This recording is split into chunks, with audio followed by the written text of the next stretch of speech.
Hello everybody and welcome to my YouTube channel. This is the Tech Money Maker, and on this channel I'll be teaching you all ways to make money using technology and more especially using AI in the simplest form possible. Today I'll be teaching you how to create your YouTube thumbnail.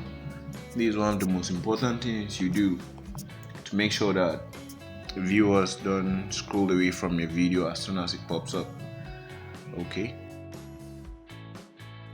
we're going straight into Canva. That's what I use for most of my designs, so let's jump straight into it. Okay,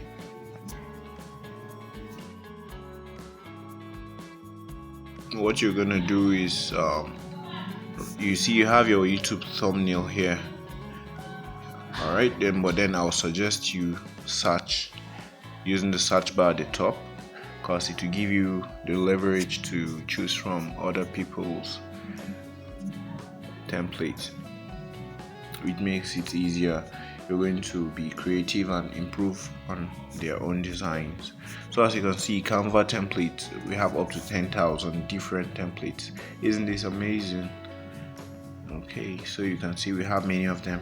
So quickly, let me just pick this first one, then we jump straight in.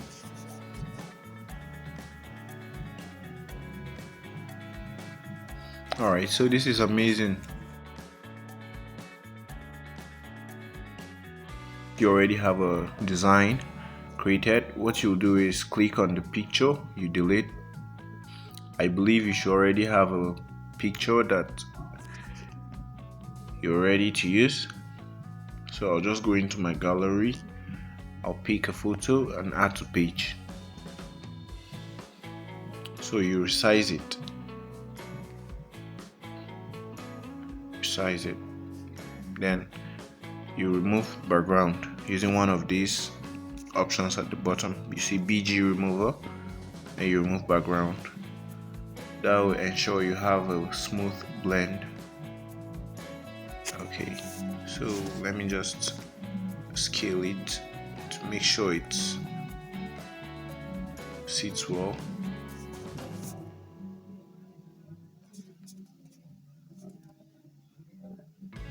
Yeah, I think this is amazing.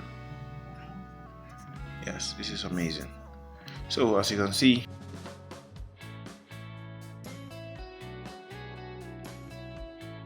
it's that easy. Okay, so you might want to even add some more functionalities like changing your color. Yes, you can be creative. Okay, you can change your color, you can change your font, however it goes. You just have to be creative. So it's that easy. So this is just a plain tutorial. I hope this helps you generate your own YouTube thumbnail. Alright, don't forget to save and export as JPG file. Kindly like and subscribe if you found this helpful.